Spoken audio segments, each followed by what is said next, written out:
Buenas tardes para todos. Para la Fundación Conciliar y Restaurar y su centro de conciliación, dirigido por la suscrita que le está hablando, Miriam Ribón. Es un placer contar con la presencia de todos ustedes para el desarrollo de esta conferencia denominada Impacto del nuevo Estatuto de la Conciliación, Ley 2220 del 2022, en el nuevo en los procesos civiles y de familia. Esta conferencia estará dirigida por el doctor César Gordillo. Doctor César David Gordillo Vidales es abogado especialista en resolución de conflictos y gerencia de empresas, magíster en Derecho de Gobierno Municipal de la Universidad Externado de Colombia, candidato a doctor en Humanidades, Humanismo y Personas. Ha ejercido su profesión en varios campos de acción, como en la academia, en el sector público y privado, como asesor, conciliador, valorador de apoyos. Asimismo, ha coordinado proyectos encaminados al desarrollo y fortalecimiento de la sociedad. Actualmente es el director del Centro de Conciliación Solucionar, adscrito a la Corporación Intermediaria. La metodología de trabajo que vamos a desarrollar para esta conferencia es expositiva durante 1 hora y media hora para el desarrollo de las preguntas. Las preguntas las enviarán por el chat. En el chat aparece el link de asistencia para que también ustedes vayan haciendo su respectiva asistencia. Sin más preámbulo, los dejo con el doctor César David Gordillo. Adelante, doctor. Bueno, Miriam, muchísimas gracias por esa presentación. Gracias por la invitación, porque siempre que uno tiene la posibilidad de dirigirse a un auditorio como este, considero que uno es un privilegiado. Y realmente es un privilegio dirigirme a este grupo selecto de abogados, a este grupo de amigos igualmente de Miriam, de su fundación, de la Fundación Conciliar y Restaurar, que viene haciendo un gran trabajo en Barranquilla, ahora desde el campo de la conciliación en derecho. Así que es un placer para mí compartir con ustedes. Y bueno, voy a entrar en materia bajo la metodología que nos ha colocado nuestra directora, en el sentido de hacer una presentación que compartiré con la fundación para que se las hagan llegar a todos ustedes. Y a medida que ustedes vayan teniendo preguntas, les propongo que las coloquen en el chat y faltando una media hora, tipo 6:30 de la tarde, empezamos a dar lectura a esas preguntas y a darle las respectivas respuestas, si obviamente si tengo la posibilidad de hacerlo. Toda vez que en estos escenarios tan cualificados a veces hay preguntas que le toca decir a uno, déjeme masticarlo y mañana le respondo. Espero que no sea el caso, espero poderla responder el día de hoy todas. Bueno, pues a mí la Fundación Conciliar y Restaurar me ha pedido que hable acerca del impacto de la Ley 2220 en el tema de conciliación en familia y conciliación civil. Y me ha pedido que dé esta charla también como un abrebocas de lo que será nuestro diplomado de conciliación en derecho, diplomado que vamos a hacer en alianza con la Fundación Conciliar y Restaurar y con la Asociación Nacional de Conciliadores en Equidad. Diplomado que esperamos estar abriendo a finales de este mes y que algunos de los colegas que se encuentran hoy acá con nosotros, pues esperamos que se inscriban. Casi siempre cuando un colega me pregunta por qué debería ser el diplomado de conciliación en derecho, yo le doy algunas razones de por qué. Y le doy razones porque a veces uno observa que los colegas me dicen a mí, César, pero ¿para qué hago un diplomado de conciliación si es que conciliar es muy sencillo? Uno le dice a las partes, ¿tienen ánimo conciliatorio? Las partes dicen que no, uno les entrega una constancia y ahí se acabó el trámite. Pues bien, amigos y amigas, eso es lo que está pasando en Colombia y eso no debería ser llamado una conciliación. Una conciliación requiere de técnica, de habilidades, de tiempo. Una conciliación es mucho más que preguntarle a las personas si tienen o no ánimo conciliatorio. Entonces, antes de entrar en materia, ¿por qué un abogado debería hacer un diplomado de conciliación? Primera, porque un diplomado de conciliación le va a dar habilidades negociadoras. Y las habilidades negociadoras le van a permitir a usted resolver más rápidamente sus casos y tener liquidez. Un abogado que resuelve rápido es un abogado que se distingue entre los demás y que tiene liquidez. Número 2, porque un diplomado de conciliación le da la oportunidad de diversificar su portafolio.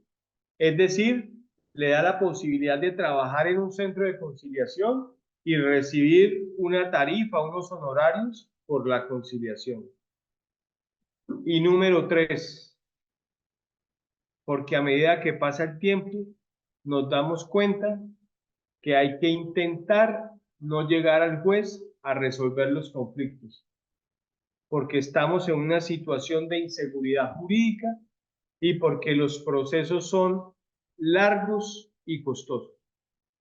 Así que, amigos y amigas, los invito a que pidan información sobre nuestro diplomado de conciliación y ahora sí entremos en materia.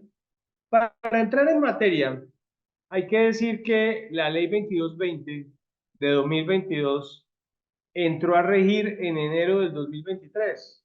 Quiere ello decir que la ley tiene algo más de un año en haber entrado en vigencia. Y esta ley trajo algunos cambios y trajo algunas modificaciones de la ley que conocíamos en conciliación, que era la ley 640 del 2001.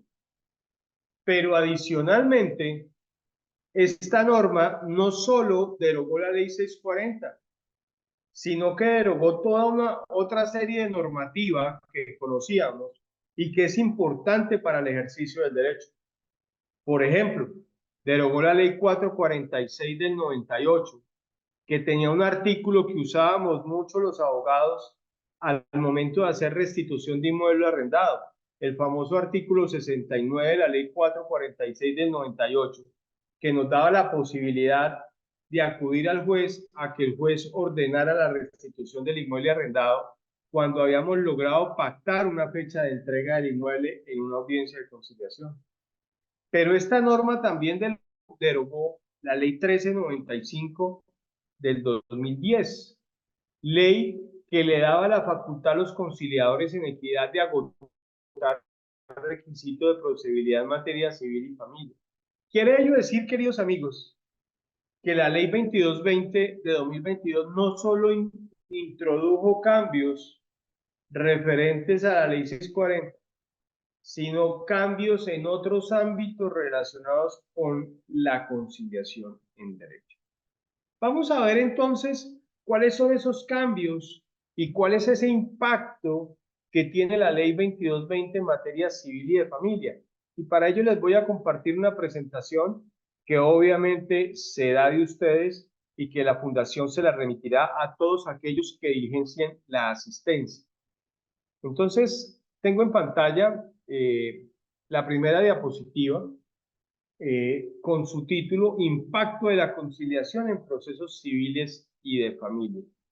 Allí están mis datos personales, son datos meramente informativos, por lo general siempre trato de compartir el conocimiento con los colegas, sencillamente en todas estas conferencias y diplomados siempre digo que doy un valor agregado y que mi valor agregado es que si el día de mañana usted tiene una consulta sobre este tema de la charla, bastará con que usted me llame y me dé el salto y seña. El salto y seña es: César, yo estuve en una conferencia tuya con la Fundación Conciliar y Restaurar, dirigida por la doctora Miriam Ríos. Yo con eso sé, me comprometí a dar una respuesta de manera gratuita. Si no dan el salto y seña, o si usted me dice, doctor, entenderé que no estuvo acá y que le diré, por favor, consígname el valor de la consulta a mi cuenta de ahorros. Mentiras. En todo caso, ahí tienen mis datos personales para lo que se pueda llegar a ofrecer en materia conceptual. Muy bien, lo primero, el primer gran cambio que tiene la norma en relación a las normas que ya teníamos en materia de conciliación en derecho es que esta es una norma que tiene principios. Las otras normas que había en el tema no tenían principios. ¿Y por qué es importante que una norma tenga principios? Porque cada vez que tenemos dudas a nivel de la interpretación normativa, debemos acudir a los principios y los principios nos dan claridad sobre los temas. Quiero advertir que estos principios ya se tenían, pero eran consecuencia de desarrollos jurisprudenciales, mas no eran principios que estuviesen establecidos en las normas que regulan la materia. Vamos a explicar someramente en qué consisten estos principios. El primer principio es la autocomposición. Recordemos entonces que tenemos mecanismos de solución de conflictos heterocompositivos y mecanismos autocompositivos. Llamamos autocompositivos a aquellos en los que son las partes quienes toman la decisión. Recordemos que el conciliador no toma decisiones.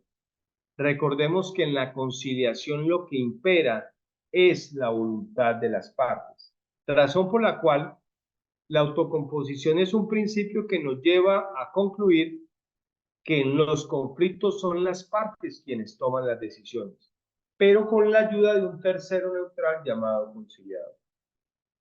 El segundo principio es la garantía de acceso efectivo a la justicia. Consideramos que la conciliación es esta garantía de acceso, porque la conciliación tiene una gran gama de operadores y podemos acudir a la conciliación tanto de manera onerosa como de manera gratuita. Si una persona no tiene recursos, pues irá seguramente a un consultorio jurídico, pero si quiere un servicio de calidad, una atención oportuna, acudirá a un centro de conciliación privado, pero también podrá acudir a un centro de conciliación público. En mi caso particular, no me gusta llevar mis casos ni a consultorios jurídicos ni a centros de conciliación públicos. Les voy a indicar por qué. No llevo mis casos a consultorios jurídicos porque no quiero que experimenten con mis clientes. Y allí voy a tener un conciliador que está experimentando, que es un estudiante de la Facultad de Derecho de los últimos 2 años. Así que yo no quiero que mi cliente tenga que pagar la primiparada de ser atendido por un estudiante de una facultad de Derecho. Obvio, es válido, la ley les da la posibilidad, pero yo no quiero eso con mis clientes. Y no los llevo a centros de conciliación públicos, primero por las demoras, porque por la gran demanda de un servicio gratuito, pues por lo general las audiencias se programan a 2, 3 meses, 4 meses. Y tampoco lo hago porque infortunadamente noto la presión de los conciliadores con el manejo del tiempo. Es decir, esto no es culpa de los conciliadores, diría yo que es más culpa de las entidades. No es posible que un conciliador en el día tenga que hacer 10 audiencias de conciliación. A mí se me va la primera media hora tratando de conocer a las partes. Pues imagínense cuánto puede durar una audiencia de conciliación que yo hago desde un centro de conciliación privado. Y definitivamente yo considero que la conciliación requiere de tiempo. Queridos amigos, el conflicto requiere tiempo. Esto no es como peluqueando bobos. Esto es un ejercicio que requiere tiempo. 3, celeridad. Así que diría yo que la celeridad es lo que no vivimos en algunos centros de conciliación públicos. Cuando yo me refiero a celeridad es que en un centro de conciliación privado perfectamente usted radica la solicitud y en 8 días tiene una audiencia. Eso es celeridad. Pero tener una audiencia a 3, 4 meses, diría yo que eso no es celeridad. Confidencialidad. La confidencialidad indica en estos temas virtuales y en estas plataformas virtuales que no toda la audiencia tiene que ser grabada. ¿Por qué las audiencias no se graban en su totalidad? Por el principio de confidencialidad. ¿Qué es lo que grabamos en las audiencias virtuales? El momento inicial, cuando las partes se identifican, y el momento final, cuando se da a conocer las conclusiones de la audiencia. Cuando damos a conocer si cerramos con una constancia de no acuerdo o si cerramos con un acta de conciliación. Entonces, la confidencialidad implica que esto es de las partes y el conciliador, y que nada de lo que se diga allí puede ser utilizado como prueba en un eventual proceso. La confidencialidad implica que el único que puede grabar esas partes de la audiencia es el centro de conciliación y no la gente. Hoy día estamos atravesando por una época en que la gente todo lo graba con el celular, absolutamente todo. Y a mí permanentemente en audiencia me toca hacerle la salvedad a mis colegas de que les está prohibido grabar y que cualquier grabación que hagan sin el consentimiento de las partes y el conciliador será tomada como ilegal o ilícita, toda vez que para grabar a alguien se requiere su consentimiento. Informalidad, yo diría que esto no es tan informal. Diría que la informalidad es un principio más propio de la conciliación en equidad que de la conciliación en derecho. Y lo digo porque cada vez la conciliación en derecho está más procesalizada. Así que la informalidad diría yo que es más propio de los conciliadores en equidad que de los conciliadores en derecho. No obstante, la conciliación en derecho también tiene temas informales, como el espacio donde lo hacemos. Podríamos hacerlo en una sala de conciliación, pero podríamos hacerlo también de manera virtual. La informalidad también quiere decir que no, digamos que no estamos regidos por los términos del Código General del Proceso, que tenemos cierta flexibilidad en los términos, eso también es informalidad. El principio de economía se refiere más no al tema de plata, sino al tema procesal. Economía procesal quiere decir que no hay que colocar obstáculos, que hay que hacer las cosas ágiles, que por principio de economía debemos tratar de no colocarle obstáculos a las partes. Transitoriedad de la función de administrar justicia. Sigo escuchando en algunos eventos grandes de estos temas en el país, abogados que siguen insistiendo en que el conciliador no administra justicia, que el único que administra justicia es el juez, y pues para esos abogados quiero decirles que ya hay una norma que lo indica, y quiero indicarles también que el conciliador administra justicia no solamente porque lo diga la ley, el conciliador administra justicia por vía constitucional, por vía del artículo 116, y administra justicia porque así como lo hace el juez, el conciliador también resuelve un conflicto. La diferencia entre la manera como administra justicia el juez y la manera como administra justicia el conciliador es que el juez lo hace vía fallo y el conciliador lo hace vía acuerdo. El principio de independencia, el conciliador no tiene jefes. El director del centro de conciliación no es el jefe del conciliador. Y el conciliador no obedece órdenes superiores. El conciliador es autónomo y es independiente. Solo esa independencia es la que le permite al conciliador intentar ser objetivo y ser neutral. La seguridad jurídica es un principio bien importante.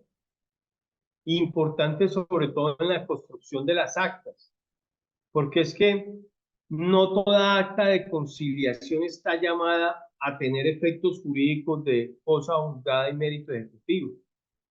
Solo aquellas actas que tengan obligaciones claras, expresas y exigibles serán llamadas a tener esa seguridad jurídica.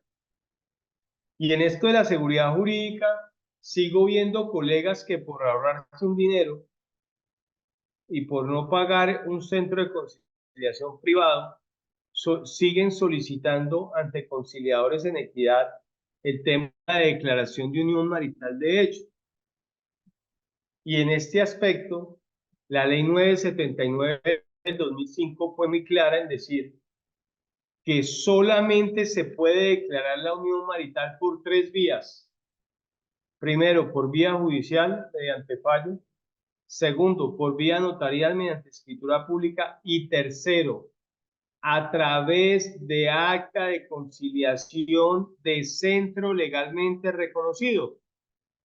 Lo cual quiere decir que solo se puede declarar una unión marital de hecho en esos 3 sentidos. Ahora, a mis amigos conciliadores en equidad a veces les molesta que yo diga esto, pero yo ante esta situación les digo, peleen con la ley. Me encantaría que los conciliadores en equidad pudieran hacer de todo, pero es que la ley no la hago yo. Neutralidad e imparcialidad, yo este principio lo cuestiono mucho. Yo no creo que un ser humano tenga la capacidad de ser neutral. Digamos que uno internamente siempre tiene como un desbalance. Lo importante es que el desbalance no se denote y lo importante es que usted realmente viva esa neutralidad, porque la neutralidad no es algo de decir soy neutral. La neutralidad se evidencia en la vida cotidiana, en la toma de decisiones e incluso en la manera como usted se refiere a la gente. Y por último, la presunción de buena fe. Digamos que es claro que el conciliador debe presumir la buena fe y no la mala fe, y que no aplica en el conciliador ese dicho de piensa mal y acertarás.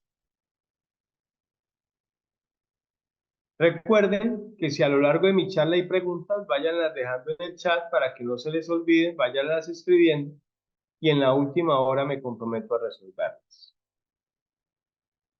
El estatuto nos habla de 2 clases de conciliación extrajudicial y es una definición hasta muy simple, ¿no? Dice que se denominará conciliación extrajudicial en derecho, la que se hace ante un conciliador en derecho, y en equidad, la que se hace ante un conciliador en equidad. Pareciera que el legislador se rebanó el cerebro en esta definición, pero yo diría que las diferencias entre conciliación en derecho y conciliación en equidad son mucho más que el operador. Tienen muchas otras diferencias en la manera como se construye el acuerdo, en la manera como se notifica a las partes, en la manera donde se hacen las audiencias, en quien realiza la inspección, control y vigilancia. O sea, hay muchas, en el registro de las actas y las constancias. Hay demasiadas diferencias, pero bueno, el legislador se quedó con una sencilla y es llamar conciliación en derecho lo que se hace ante el conciliador en derecho y conciliación en equidad la que se hace ante el conciliador en equidad. Ahora sí entremos en el tema de familia y en el tema civil. Y aquí vamos a empezar a ver los primeros cambios que se han visto en este tema y que digamos que hemos presenciado en este tema. Cuando la ley en su artículo 12 nos indica quiénes son los operadores autorizados para conciliar extrajudicialmente en materia de familia, empieza a mencionar toda una serie de funcionarios que concilian en materia de familia. Entonces nos habla del defensor, de los comisarios, de los delegados de la Defensoría del Pueblo, de los agentes del Ministerio Público, y uno no ve por ninguna parte al conciliador en equidad. Y entonces uno se pregunta, cuando lee este artículo 12, ¿es que el conciliador en equidad le quitaron la facultad de conciliar en familia? Y la respuesta es no. El conciliador en equidad puede seguir conciliando en familia. Situación distinta es que con esta ley ya no es posible agotar requisito de procedibilidad ante el conciliador en equidad. ¿Y por qué razón no es posible? Porque la ley 1395, en su artículo 52, contemplaba la facultad de que el conciliador pudiera agotar requisitos de procedibilidad en materia civil y familia.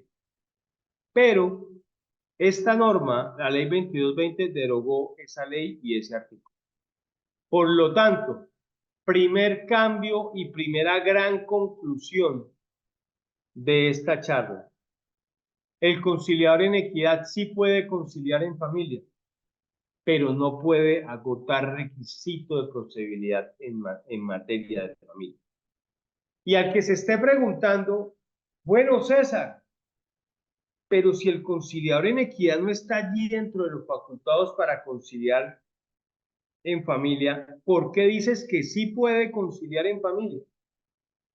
Y yo digo que en virtud del artículo 7º, el conciliador puede conciliar en familia porque dice este artículo que los conciliadores podrán conciliar en materias conciliables, desistibles y transferibles. Y la norma no se refiere allí ni al conciliador en derecho ni al conciliador en equidad, sino a los conciliadores. En virtud de ello, y al ser las materias de familia, materias conciliables, desistibles y transigibles, pues el conciliador en equidad puede y tiene la facultad y es legal que concilie en materia de familia. ¿Cuál es el problema, queridos amigos?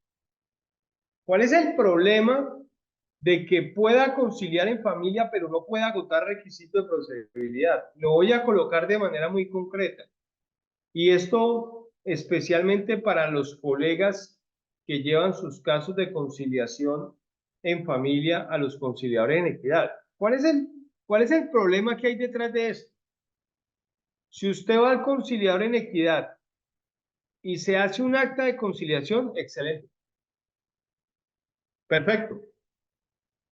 Pero si no se concilia, ¿a usted qué le entrega el conciliador en equidad? Una constancia de no acuerdo. Y si usted pretende con esa constancia radicar su demanda, pues sencillamente la demanda se la van a inadmitir porque usted no ha agotado el requisito de procedibilidad. Entonces, ¿cuál es el problema? Que le toca hacer un reproceso. ¿Y qué es un reproceso? Pues, querido amigo y colega, le toca volver a conciliar, pero en esta oportunidad ante un centro de conciliación en derecho público, privado o de consultorio público.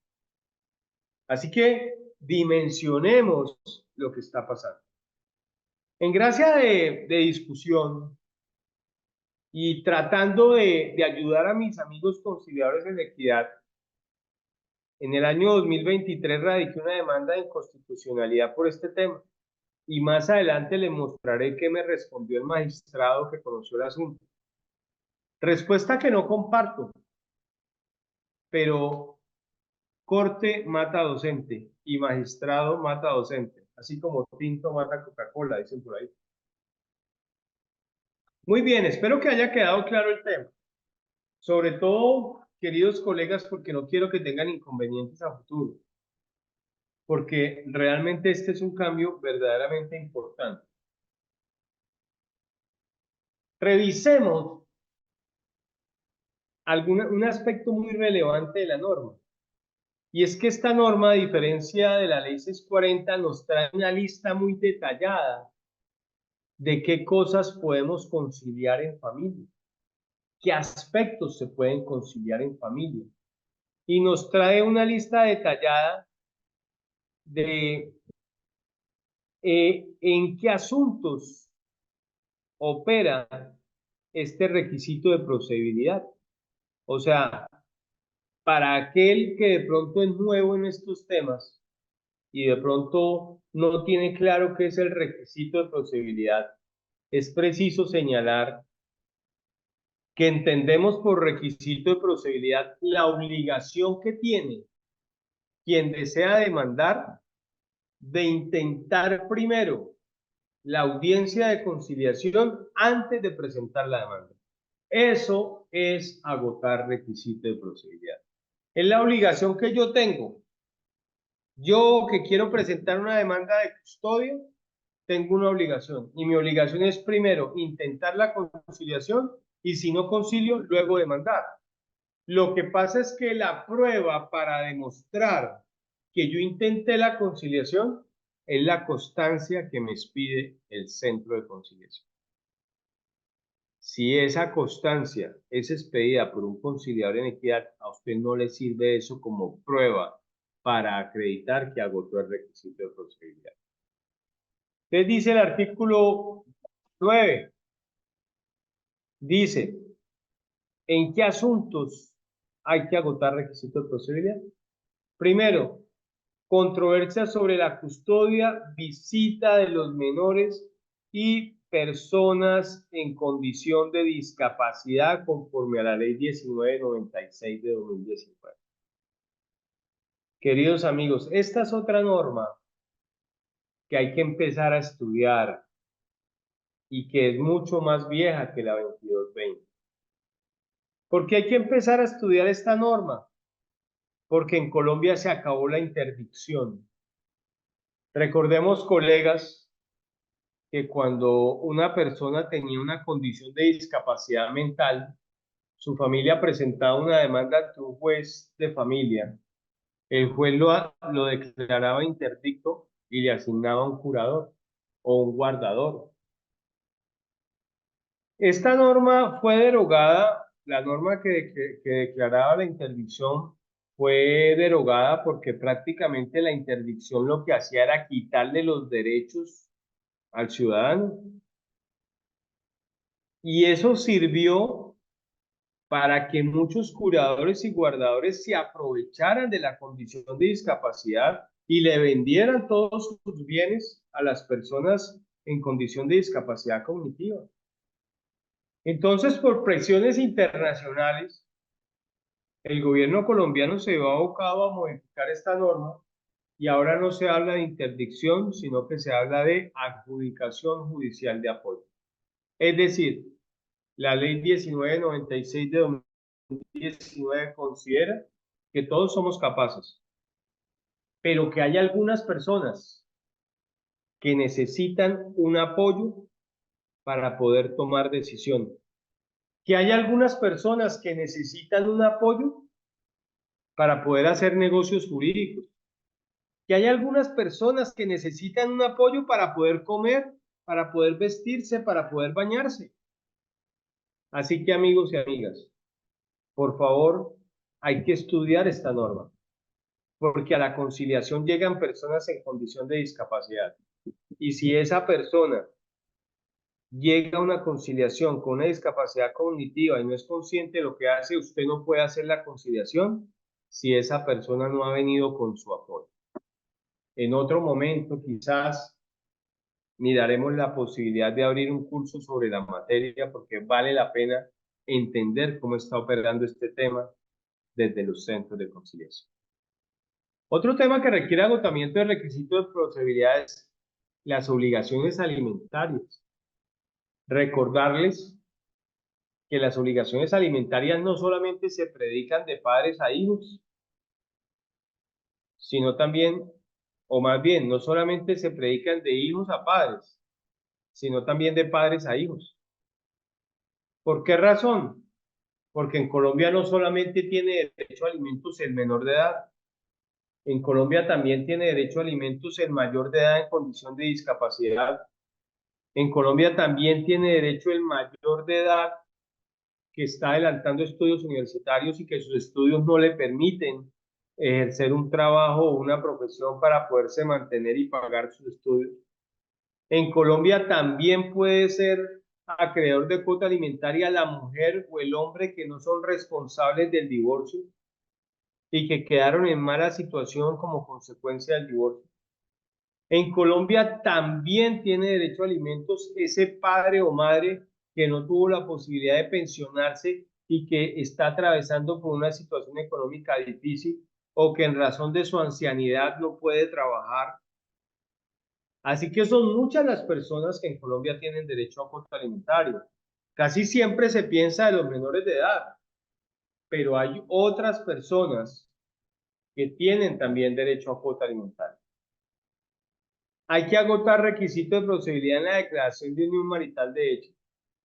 Y aquí hay que advertir que mucho antes de que existiera la ley 2220-2022, no era posible declarar estas uniones ante conciliadores en equidad.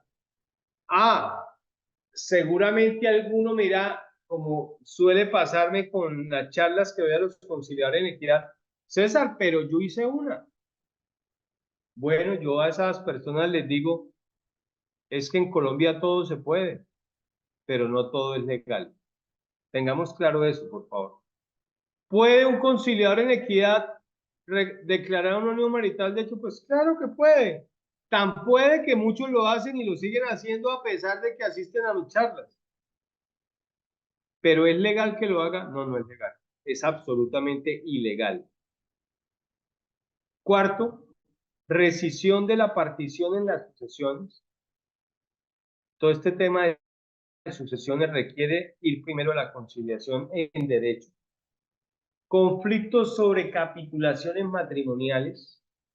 Recordemos que las capitulaciones matrimoniales son ese documento que celebran los novios antes de casarse, donde uno le dice al otro, mi vida, mi amor, yo te amo mucho, pero estos bienes los conseguí yo antes de que te conociera o durante el noviazgo y no quiero que esos bienes hagan parte de nuestra sociedad conyugal. Entonces la capitulación lo que hace es excluir esos bienes de la futura sociedad conyugal. Las controversias entre los cónyuges sobre la dirección del hogar es un tema también que no es muy usual que vaya a los centros, pero que está en el listado de los asuntos que requieren el agotamiento del requisito de procedibilidad. La separación de bienes y la separación de cuerpos. Recordemos un poco, la separación de bienes se entiende claramente y es la que con qué se queda cada persona, pero en la práctica observo que ni siquiera los mismos casados entienden qué es la separación de cuerpos. Muchas veces se entiende por separación de cuerpos es, doctor, es que nosotros ya no dormimos en la misma cama, entonces estamos separados de cuerpos. Eso no es separación de cuerpos. ¿Sí? Doctor, es que nosotros vivimos en la misma casa, pero cada uno duerme en habitación diferente. Eso tampoco es separación de cuerpos. Es uno de los ingredientes de separación de cuerpos. Pero por separación de cuerpos, entendemos que hay una verdadera separación de cuerpos cuando los cónyuges, cuando los esposos dejan de compartir techo, lecho y mesa. Ojo a eso, así se aprende fácil. Se entiende por separación de cuerpos cuando los cónyuges dejan de compartir el techo. ¿Qué es el techo? La casa. Es decir, ya cada uno vive en apartamentos separados. Segundo, dejan de compartir el lecho. ¿Qué es el lecho? La cama. Ya no hay sexo, ya no duermen juntos, ya no tienen vida íntima. Eso es dejar de compartir el lecho. Y por último, dejan de compartir la mesa. ¿Y qué es la mesa? Los alimentos. Dejan de compartir el desayuno, el almuerzo, la comida. Entonces, queridos amigos, entendemos por separación de cuerpos cuando los cónyuges dejan de compartir el techo, el lecho y la mesa. Y por último, dicen todos aquellos que no estén expresamente situados por la ley. Es decir, yo diría que en familia la mayoría de los asuntos requieren agotamiento de requisito de procedibilidad. Cerrando este tema de familia, pasemos al tema civil. ¿Qué cambios hubo en materia civil? ¿O de qué manera impacta esta ley 2220 a la materia civil? En la materia civil ocurre algo muy similar a lo que ocurrió en familia. Y es que si usted va al artículo 11 y mira quiénes están autorizados para conciliar extrajudicialmente en materia civil, están los jueces, están los conciliadores de los centros de conciliación, los delegados regionales y seccionales de la Defensoría del Pueblo, los agentes del Ministerio Público en materia civil y los notarios. Ojo a esto. Los notarios ya tenían la facultad de conciliar en la ley 640. Pero ¿qué cambio hubo con las notarías? Y es que las notarías se les da la posibilidad con esta ley de abrir su centro de conciliación. Y algunos se preguntarán, ¿y para qué le sirve a una notaría abrir un centro de conciliación si el notario puede conciliar? Pues le sirve para eso, para que no sea el notario el único que concilie, sino que el notario pueda tener una lista de conciliadores de la notaría. Queridos amigos, cuando ustedes van a conciliar a una notaría, el único que puede conciliar es el notario. A usted no lo pueden dejar con el secretario de la notaría, no lo pueden dejar con la señora de los tintos de la notaría, no lo pueden dejar con un abogado de la notaría, porque ninguno de ellos está facultado para conciliar. Solamente hay una persona en la notaría facultada para conciliar y es el notario o la notaria.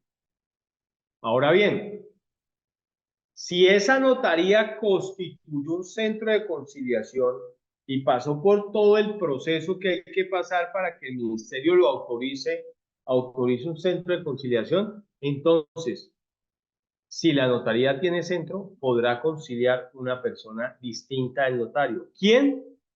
Uno de los conciliadores que haga parte de la lista de auxiliares o que haga parte de la lista de conciliadores del centro de conciliación. Como ustedes se pueden dar cuenta, aquí tampoco está incluido el conciliador en equidad, pero volvemos al séptimo, que nos indica que los conciliadores pueden conciliar asuntos conciliables, desistibles y transibles. Hay algo que hay que señalar de esta norma, de este artículo 11.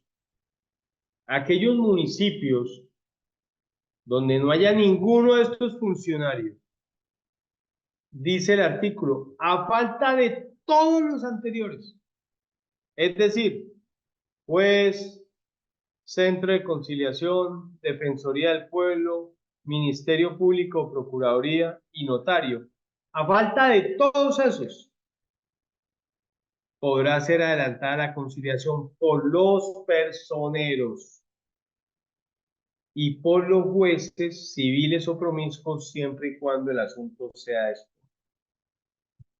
Cuando la norma nos habla a falta de todos esos, la norma se está refiriendo a algo que denominamos competencia residual. ¿Y qué es la competencia residual? Es eso que dice la norma. A falta de todos esos funcionarios, el personero puede conciliar. Así que, amigos y amigas, que quede claro que usted no puede acudir al personero para que le haga una conciliación en un municipio que tiene centro de conciliación, o que tiene notaría, o que tiene un juzgado, o que tiene un defensor. No, porque la competencia es residual. A falta de todos esos, el personero podrá conciliar. Ah, pero aclarar algo, ¿no? Esto es un tema de interpretación, pero yo trato de ser en mis conceptos muy aferrado a lo que puedo defender normativamente. Y lo digo así porque es que el que firma es usted, amigo y amiga, y siempre será su responsabilidad y no la mía. Y usted jamás se podrá defender de un disciplinario diciendo, es que César Gordillo en una conferencia dijo, seguramente ese magistrado juez va a decir, ¿y quién es ese señor? ¿Ese señor es magistrado de la corte? No. ¿Ese señor es ministro de justicia? No. Así que usted jamás se podrá defender con un concepto que le dé un docente. Por esa razón, cuando yo conceptúo, cuando yo opino, lo hago siempre con fundamento legal, porque eso sí le permite a usted defenderse de un eventual proceso disciplinario.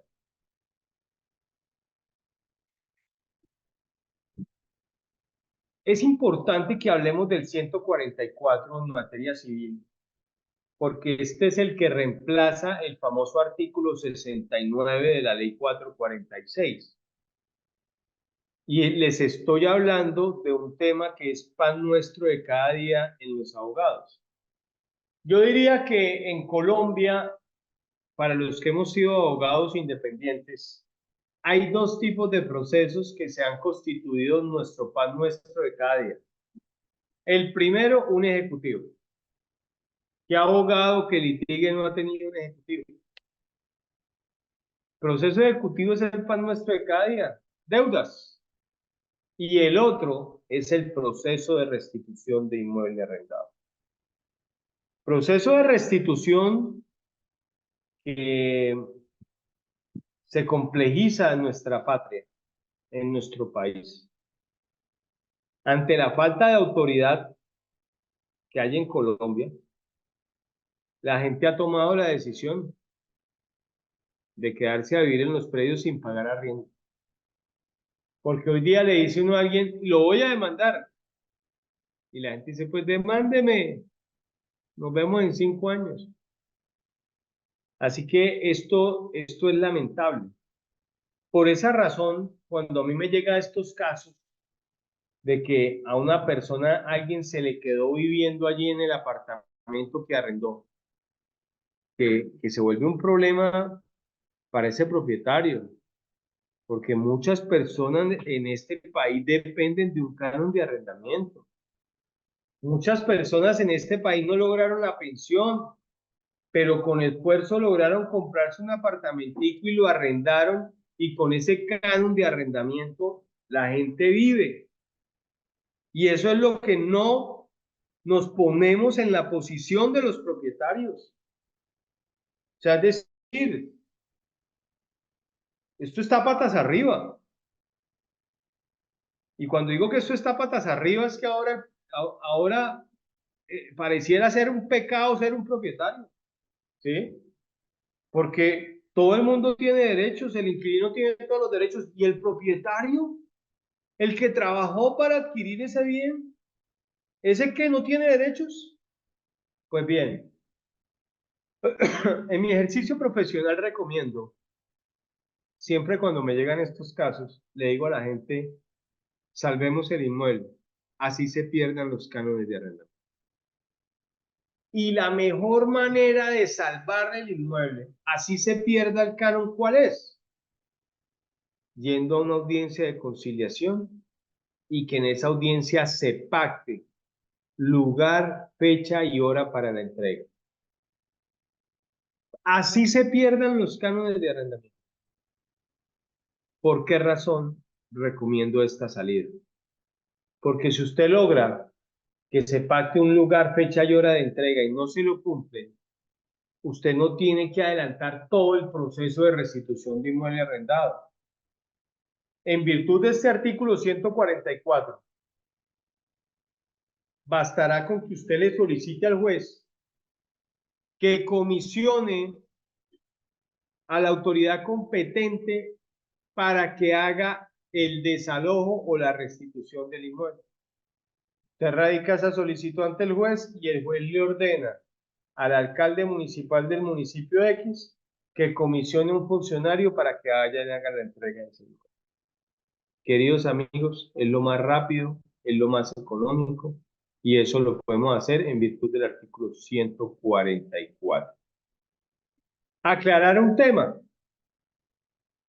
Antes de la ley 2220, los conciliadores en equidad tenían muchos problemas para que los jueces ordenaran la entrega de los inmuebles con sus actas. Unas por otras, ¿no?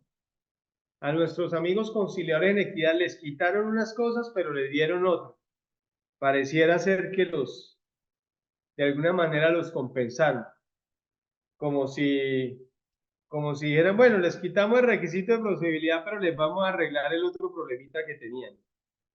Y el problemita que tenían los conciliadores era que el artículo 69 de la ley 446 decía que para que operara ese tema de que se pudiera radicar la solicitud y se ordenara el desalojo, eso había que hacerlo en centro de conciliación. Ahora la norma dice, en caso de incumplimiento de un acta de conciliación sobre entrega de bien inmueble arrendado, los centros de conciliación o el conciliador.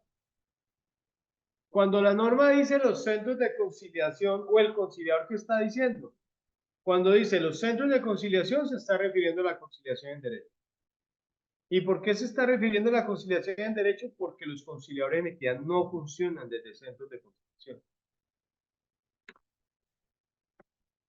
O el conciliador. Cuando la norma dice el conciliador, ¿a quién se refiere? Pues al conciliador en equidad o a todos los conciliadores. Echa la ley, echa la trampa.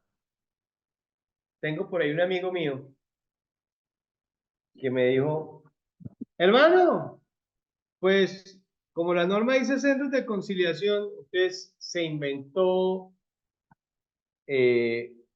centro de conciliación en equidad. Yo le dije, viejito, esa vaina no existe. En Colombia no existen los centros de conciliación en equidad, pero él se lo inventó y lo registró como una entidad sin ánimo de lucro. Pero ese nombre no tiene la connotación jurídica de un centro de conciliación, así se llame centro de conciliación. Espero haber dejado claro el tema de la restitución de inmueble arrendado y pasemos al tema que hemos venido hablando, el tema de por qué no, o más bien, por qué los conciliadores en equidad pueden conciliar en familia y en civil, pero no pueden agotar requisitos de procedibilidad. Y el fundamento está en la Corte Constitucional. Cuando presentamos la demanda de constitucionalidad, el magistrado ponente Alejandro Linares Cantillo, en el marco del expediente de 15186 de 2023, nos dijo lo siguiente. Nos dijo, entre comillas, lo que aparece en la diapositiva. Artículo 5 de la citada ley admite la conciliación extrajudicial en equidad y que la limita a los asuntos que son conciliables. Entonces, lo primero que nos dijo el magistrado Cantillo es, Linares Cantillo, es la conciliación extrajudicial en equidad está limitada a los asuntos que son conciliables. Pues bien, la materia civil y materia de familia hace parte de los asuntos conciliables. Dice conforme con el artículo 7º que yo he venido citando, sin que expresamente se excluya la posibilidad de conocer temas civiles y de familia que tengan esa condición. Quiere decir que este honorable magistrado ratifica lo que he venido diciendo. Oiga, los conciliadores en equidad pueden seguir conciliando en materia civil y familia. Pero, por otro lado, dice, en ningún momento las normas acusadas dejan de reconocer a los conciliadores en equidad como sujetos habilitados para administrar justicia. pues solo los excluye de las conciliaciones extrajudiciales en derecho y por ende satisfacer el requisito de procedibilidad. En conclusión, queridos amigos, ¿qué dijo el magistrado Linares? Dijo, 1, los conciliadores en equidad pueden seguir conciliando civil y familia. 2, los conciliadores en equidad están excluidos de hacer conciliaciones en derecho. Y 3, como están excluidos de hacer conciliaciones en derecho, que es la única vía que agota requisito de procedibilidad, también están excluidos de agotar requisito de procedibilidad. Así que, queridos amigos, si hay aquí conciliadores de equidad, para que no peleen conmigo, peleen con el magistrado Linares Cantillo, peleen con la ley, que en mi concepto no quedó como debió haber quedado, pero pues nadie quiere responder por ese temita. No tenía por qué haberse perdido esa facultad, pero se perdió. Y recuperarla no va a ser cosa fácil. Siguiente, ¿qué dijo el magistrado en materia civil y familia? Dijo, en este sentido, los artículos 11, 12 y 13 de la ley 2220 lo que hacen es aclarar respecto de los operadores autorizados para conciliar en derecho. Entonces aquí se aclara algo. ¿Por qué los conciliadores en equidad no aparecen dentro de los operadores facultados para conciliar en materia de familia y civil? Porque allí se habla de los operadores facultados para conciliar en derecho.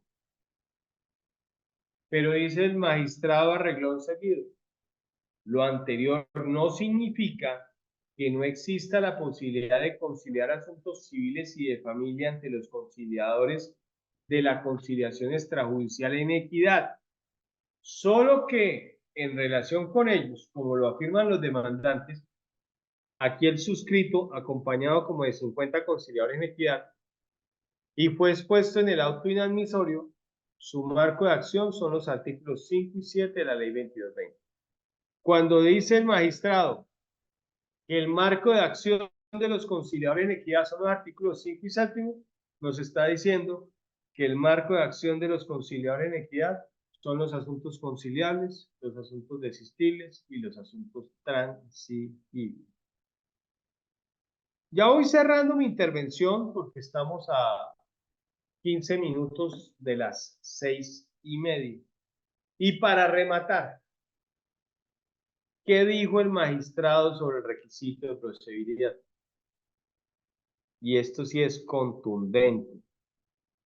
Dijo, la procedibilidad se agota para acudir a un proceso judicial cuya definición se hará en derecho y no en equidad. Amigos, más claro, no canta un gallo, no es posible acudir a conciliadores en equidad para agotar requisitos de procedibilidad. Solamente se puede acudir a la conciliación en derecho para agotar requisitos de procedibilidad. Ahora bien, yo no considero desde mi práctica profesional que yo voy a donde un conciliador a agotar requisitos de procedibilidad. Y compañeros, hay una muy fea costumbre que tienen algunos colegas, y es que en el centro de conciliación que yo dirijo, he recibido algunos colegas que dicen, doctor, vengo a agotar requisito de procedibilidad. Y yo les digo, colega, usted no viene a agotar requisito de procedibilidad a mi centro de conciliación. Usted viene a conciliar. Ah, que como consecuencia de que no se llegue a un acuerdo, usted agota requisito de procedibilidad, bien. Pero uno no va a un centro de conciliación a agotar requisitos de procedibilidad. Uno va a un centro de conciliación a conciliar. Ah, que no se pudo conciliar. Ah, bueno, que esa constancia le permite a usted agotar requisitos de situación distinta. Queridos amigos, la conclusión del magistrado ratifica lo que he venido diciendo. y es que no podemos acudir a la conciliación en equidad para agotar requisitos de procedibilidad. Por eso digo, si usted fue al conciliador en equidad y logró el acta, wow, aplausos. Usted tiene un acta y esa acta le sirve como título ejecutivo siempre y cuando tenga obligaciones claras, expresas y exigibles. Pero no logró el acta, le van a entregar la constancia y esa constancia no le va a permitir presentar la demanda. Y ahora voy a cerrar con un tema muy recomendado por nuestra directora. Y es, ¿qué pasa con el tema de las actas de conciliación? ¿Requieren o no requieren ser elevadas a escritura pública? Este tema está muy espinoso, queridos colegas. Y voy a cerrar con este tema porque me lo solicitó nuestra querida doctora Miriam Ribón, que fuera parte de esta charla.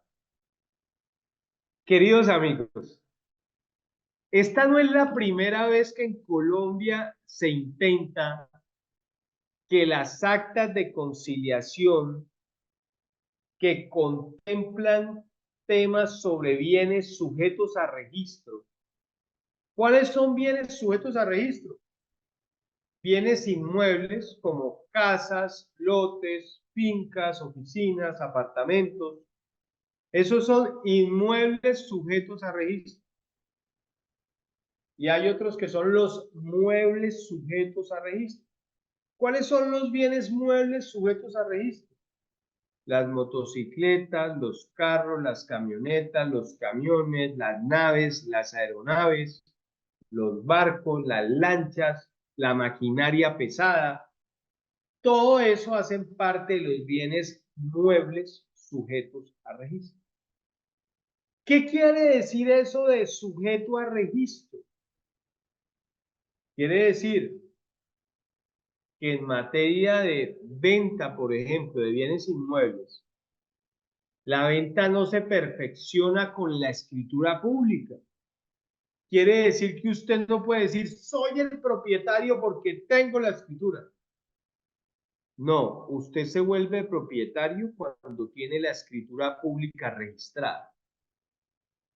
Ah, que la escritura le sirve a usted como una prueba para demostrar que es un propietario, sí. Pero el negocio se perfecciona en la compraventa de bienes muebles, de bienes inmuebles, cuando usted hizo la escritura en la notaría, pagó el registro y en el certificado de libertad y tradición aparece usted como propietario. Lo mismo ocurre con las motos, con los carros. Hoy día yo estoy muy metido en ese tema de insolvencia de persona natural no comerciante. Es decir, una de las cosas que más hago es ayudar a salir a la gente del endeudamiento. Y me encuentro muy a menudo con personas que les digo, usted debe impuestos de un vehículo en el Distrito Capital. Dice, oh, yo no tengo carro. Le digo, mire, aquí hice la consulta y usted aparece con un carro de placas tales y tales, un Renault 18, modelo 92. Doctor, yo ese carro lo vendí hace como 30 años. Sí, manito, usted lo vendió, pero no registró el traspaso. Así que para la ley, usted sigue siendo el propietario. Así que le toca a usted pagar el impuesto. Pilas con eso. No hay nada más peligroso en negociaciones que dejar un traspaso abierto. Eso es un peligro. Y un peligro no solo por el tema tributario, un peligro porque usted imagínese que el día de mañana cometan un delito con ese vehículo, responde usted como propietario. Atropellan a una persona con ese vehículo, responda usted como propietario.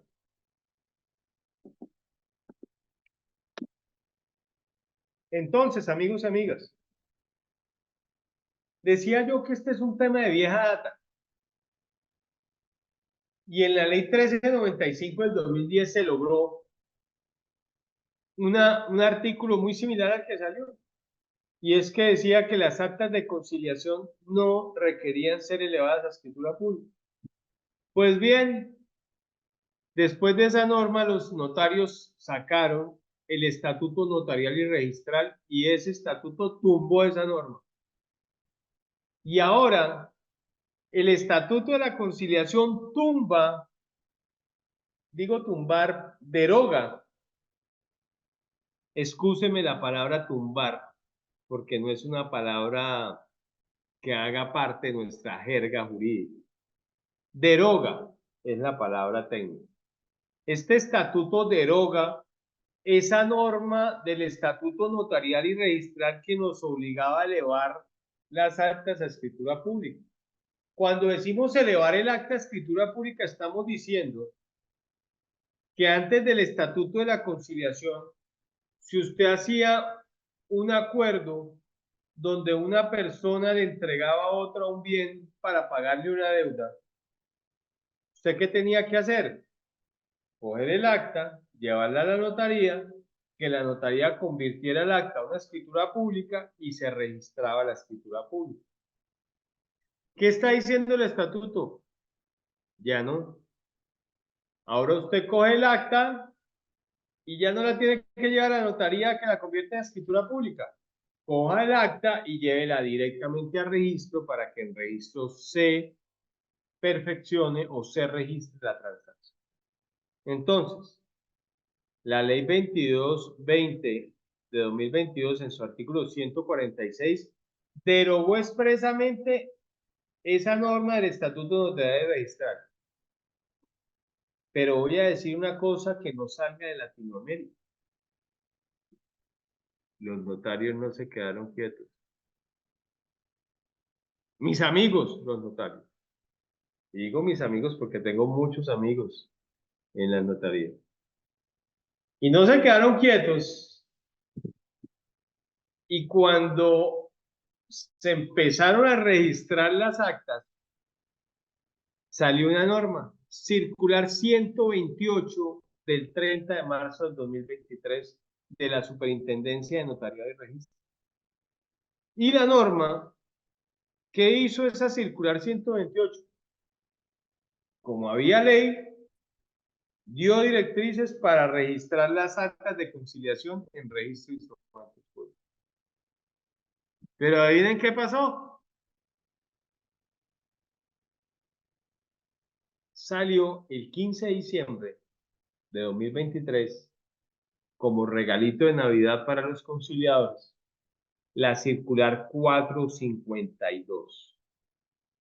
¿Y qué dijo la circular 452 de la Superintendencia de Notaría y Registro? Dejar sin efectos la circular 128 del 30 de marzo del 2023. ¿Qué es esto? ¿Qué es dejar sin efectos? Queridos amigos, que a pesar de que la norma señala de que no se requiere elevar el acta a escritura pública, en este momento no están registrando las actas de conciliación. ¿Qué habrá que hacer? Si a alguien le interesa el tema, porque yo ya estoy metido en demasiadas causas altruistas, hay que hacer una acción de cumplimiento, porque tenemos ley que señala que no hay la obligación, pero la ley no se está cumpliendo. Y cuando la ley no se cumple, ¿qué hay que hacer? Pues hay que adelantar una acción de cumplimiento. Así que, amigos y amigas, la buena noticia es que tenemos ley y está vigente. La mala noticia es que la ley no se está cumpliendo en las oficinas de instrumentos públicos del país. ¿Cuál será la alternativa o qué habrá que hacer? Sencillo, habrá que acudir a una acción de cumplimiento. Bueno, prácticamente me salió el tiempo medido en relación a la temática general. Son las 6:25, más tiempo para preguntar.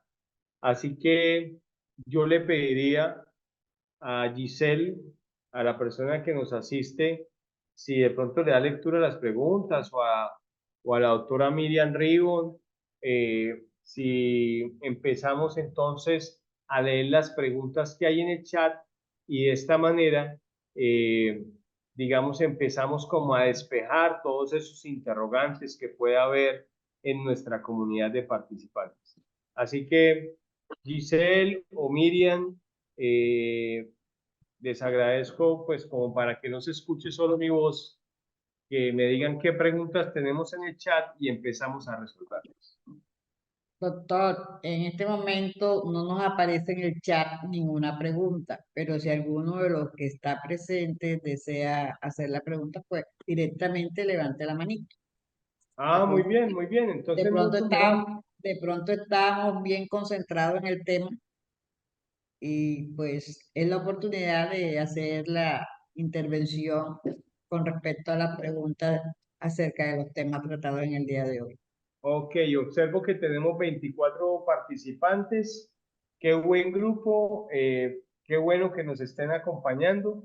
He tratado de ir al punto, de ir al grano en los temas que me ha solicitado la Fundación. Así que, por favor, si hay alguna pregunta sobre el tema, encienda su cámara, encienda su audio o solo su audio y recibimos la pregunta al aire.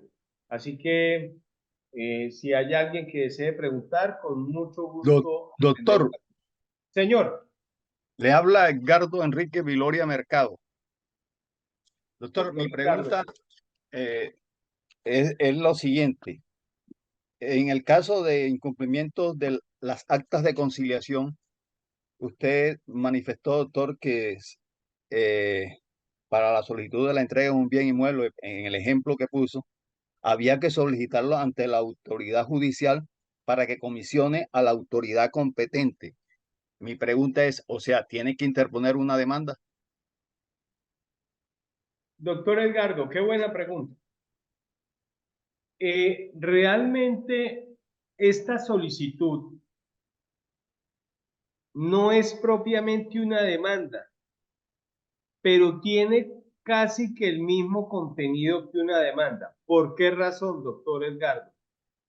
Porque esta solicitud, primero, debe ir dirigida al juez civil municipal. Segundo, debe traer unos generales de ley que también nos trae la demanda. Tercero, debe contener unos hechos y en esos hechos relacionar que se llegó a un acuerdo, que ese acuerdo se incumplió. Debe tener una pretensión que es la entrega del bien. Debe tener unas pruebas y es que usted debe anexar el acta de conciliación para que el juez verifique que ese fue el acuerdo al que se llegó. Debe tener unos anexos y debe venir firmada. Entonces, doctor, digamos que no es una demanda, pero es una solicitud que prácticamente tiene los mismos requisitos de una demanda. Usted radica esa solicitud, la radica a reparto. Eso le corresponderá a un juez en el caso de quienes vivimos en ciudades donde hay varios jueces. Y los jueces, ¿qué hacen? Designan en el caso de Bogotá, las alcaldías locales. En el caso de los municipios pequeños que tengan uno o dos jueces, al alcalde municipal. Y el alcalde municipal a su vez designa un funcionario que haga la entrega del referido inmueble. Entonces, doctor Edgardo, no es una demanda técnicamente, es una solicitud, pero que prácticamente tiene el mismo contenido o la misma estructura de una demanda judicial. No sé, doctor, si logré satisfacer su pregunta. Muy buenas tardes. Buenas tardes, doctor Rubén. Gracias. Un cordial saludo para usted, doctor, y para todos los presentes. Si me permite, quería corroborar en ese tema, doctor, porque una cosa es la restitución de un bien inmueble y otra cosa es la perturbación. En cuanto al sistema de perturbación, a través de un mecanismo de derecho y petición, se solicita al secretario general de la alcaldía donde se encuentre el local o el inmueble para que éste luego, pues, de traslado a inspección de policía competente. Y en cuanto a la restitución de un bien inmueble, dependiendo la cuantía, se presenta ante un juez, ya sea de civil, juez civil municipal o juez de pequeña causa y competencia múltiple, o un juez de mayor o menor cuantía, dependiendo el valor del inmueble o más que todo el valor de los que por lo menos sea canón, si en caso de contrato de arrendamiento o si es un bien inmueble para restituir. Entonces, pues quería corroborar un poquito allí con esa partida, doctor. Disculpe la molestia. Muchas gracias. Tranquilo, doctor Rubén, comparto plenamente con usted su intervención en el sentido de la restitución de inmueble arrendado. Respecto a la perturbación de la posesión o la perturbación de la propiedad, pues el canal es el canal de los inspectores de policía, que son los competentes según la ley 1801 del 2016 para adelantar todos estos procesos por perturbación a la propiedad o por perturbación a la posesión. En lo pertinente a la restitución de inmueble arrendado, comparto plenamente su intervención en el sentido de que se radica la solicitud ante el juez competente dependiendo del factor cuantía y este juez será el encargado de designar a la autoridad competente para adelantar la restitución del bien inmueble arrendado. Muchas gracias, doctor Rubén, por su participación. No sé quién más desearía preguntar.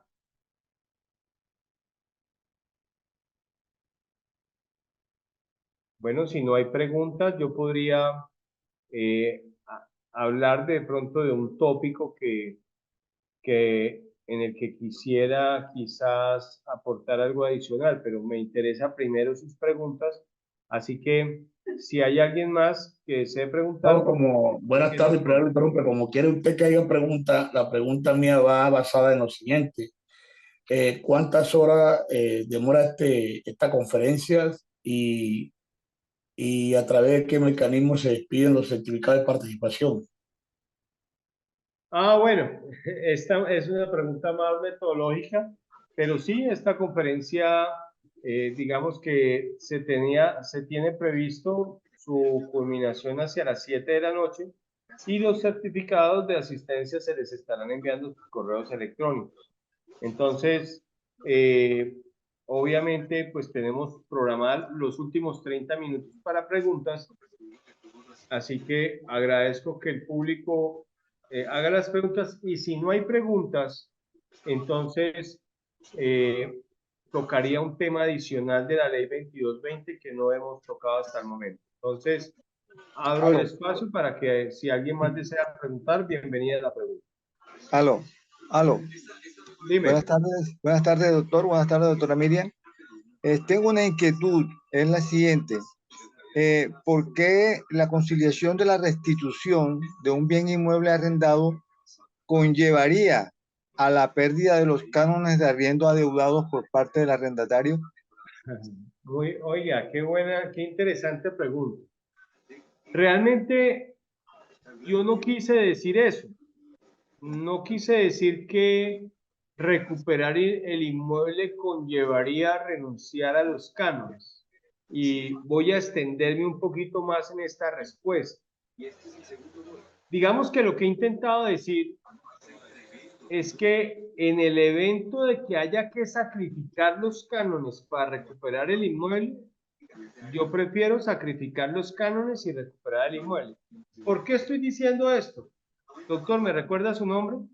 Jorge Camargo Cervantes, doctor. Ok. Doctor Camargo, ¿qué es lo que pasa? Cuando yo voy a estas audiencias de conciliación, de restitución de inmueble arrendado, por lo general me encuentro con este escenario. Cuando voy como parte o cuando soy el conciliador. Que la persona, el inquilino o el arrendatario, por lo general cuando llega a la conciliación debe 4, 5, 6 cánones y hasta más.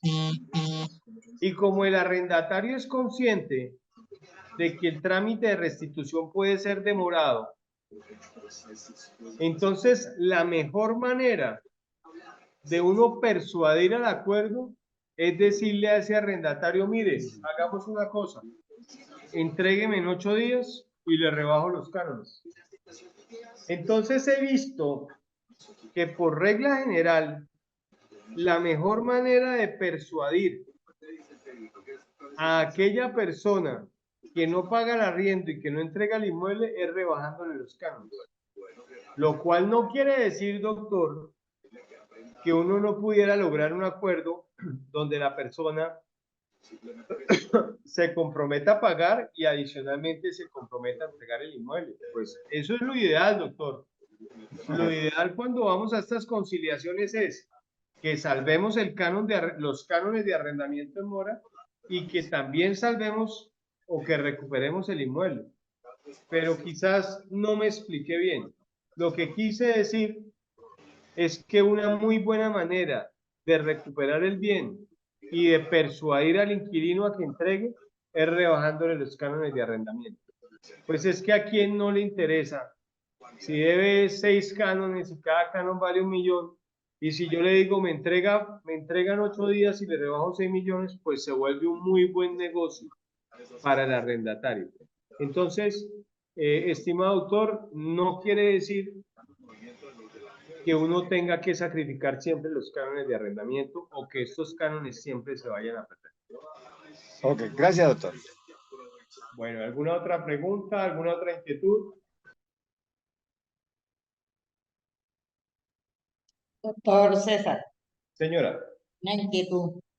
Por ejemplo, esos inmuebles es constante, donde es un bien herencial y cada uno de los herederos son 4 hermanos, este se queda en esta pieza, hay arma como su aparte estudio, con su baño, con su cocinita, y en la otra pieza está el otro hermano, o sea, 4 piezas exactamente igual. Cada uno desea quiere su propiedad, legalizar su propiedad, pero todos pertenecen a una misma matrícula inmobiliaria. Mediante el acta de conciliación se establece ese acuerdo y se puede registrar. Bueno, esta situación es cada vez más común. Es decir, varias personas viviendo al interior del mismo inmueble. Cuando los inmuebles admiten división, ¿qué quiere decir que admitan división? Si usted vive en un apartamento con 2 personas más, usted el apartamento no lo puede dividir en 3. ¿Por qué razón? Porque planeación municipal no se lo permite. Porque un apartamento no admite que se divida en 3 apartamentos. Ahora bien, si usted tiene una casa de 3 pisos y en el primero vive una persona, en el segundo vive otra y en el tercero otra, y esos 3 aparecen viviendo en un mismo bien que tiene una sola matrícula inmobiliaria, pues si este bien tiene unas medidas mínimas de frente por unas medidas mínimas de fondo, usted podría constituir la propiedad horizontal y sacar de esa casa de 3 pisos 3 matrículas inmobiliarias, una por cada piso. Entonces, querida Miriam, digamos que la división de un inmueble no depende del conciliador. La división de un inmueble depende más del criterio de planeación municipal. Es planeación municipal quien nos puede decir si un inmueble reúne o no las condiciones para ser dividido. Lo mismo ocurre con la tierra en Colombia, con los lotes, con las fincas. Hay un concepto que debemos tener en cuenta que se llama la UAF, Unidad Agrícola Familiar. Les doy un ejemplo. El día de hoy estoy en Barichara, Santander.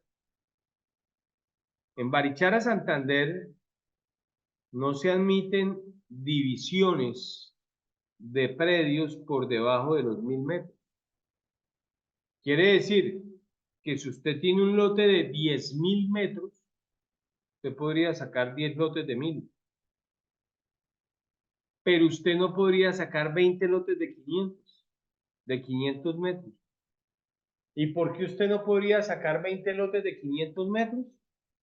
Porque la unidad agrícola familiar mínima es de 1000 metros. Entonces, Miriam, el tema de dividir un predio no es cuestión de ponerse de acuerdo. Es cuestión de acudir primero al criterio que tenga planeación municipal para saber cómo dividirlo.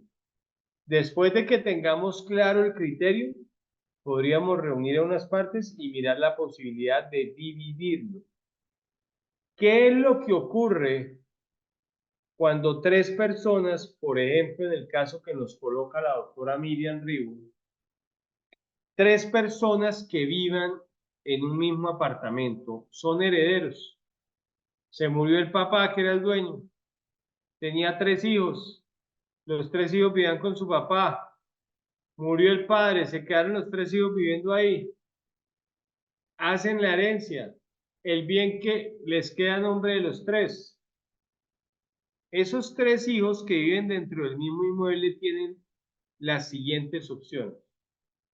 La primera, para solucionar el problema de convivencia entre los 3, tienen las siguientes opciones legales. Y digo legales porque estamos atravesando una época en la que pareciera ser que hacen más carrera las opciones ilegales que las legales. Opciones ilegales como el de la moto, el de la motosierra o cosas similares, absurdas, pero que ocurren en el territorio nacional. Entonces, ¿qué opciones legales tienen estos 3 comuneros? ¿Por qué se llaman comuneros? Porque viven en el mismo predio, porque tienen intereses en el mismo predio. Opciones: primera, que uno de ellos le compre los derechos a sus 2 hermanos y se quede con el predio. Primera opción. Segunda opción, que vendan el predio y se repartan la plata en 3 partes.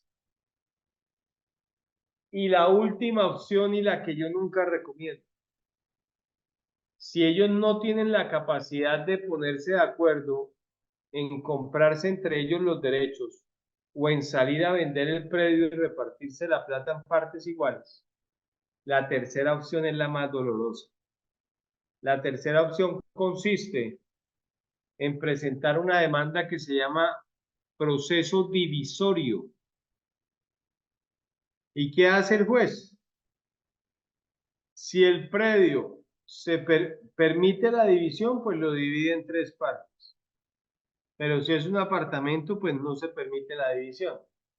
Entonces, ¿qué hace el juez? Si estos 3 herederos no tienen la capacidad de ponerse de acuerdo, el juez, a través de la sentencia, saca el bien a remate, el bien se remata y el producto del remate se divide en 3 partes iguales. ¿Por qué digo que no recomiendo esta opción? ¿Por qué digo que es una opción muy dolorosa? Porque los bienes en Colombia no se rematan por su valor comercial. Los bienes se rematan alrededor del 70% del valor de su avalúo. Quiere decir que en un remate, si usted permite que le rematen un bien, usted entra perdiendo de entrada como el 30%. Así que ya no será el 100% lo que se va a repartir entre 3, sino que será el 70%. Pero muchas veces, al no haber postores que paguen el 70, pues baja la oferta. Bajará al 60, bajará al 50. Así que se le pierde plata a un bien que sale a remate, razón por la cual recomiendo mejor las dos primeras y no esta última. Espero haber respondido, doctora Miriam, y si hay alguna pregunta adicional, con muchísimo gusto. Bueno, doctor, creo que el auditorio quedó satisfecho porque las preguntas fueron mínimas y de igual forma, pues agradecerle a todos los compañeros que nos acompañaron en el día de hoy y expresar los más sinceros agradecimientos a usted, doctor, por su tiempo, por su colaboración, por su experiencia, ya como el doctor César lo manifestó inicialmente, colocó los datos personales para que cualquier cosa que deseen ampliar algún conocimiento al respecto de la 2220, él está presto a escucharlos y sería un aliado más en nuestro camino para poder aclarar muchas cosas. De igual forma, pues eso no quiere decir que el doctor César Gordillo tampoco va a retroalimentarse de los conocimientos que tienen los abogados que están acá presentes. Siempre vivimos en un proceso de retroalimentación, todos estamos retroalimentándote y de igual forma muchas gracias a todos los presentes. A su respectivo correo electrónico le enviaremos la certificación de la asistencia a esta conferencia y más, sin preámbulo, doctor, muchas gracias por su intervención y gracias a todos los presentes. Si alguna persona desea expresar algo, con mucho gusto, tiene la oportunidad.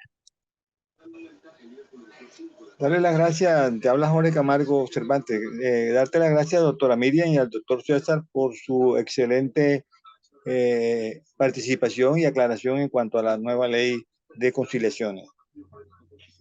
Bueno, de mi parte, gracias a ti, gracias a todos los asistentes por habernos escuchado.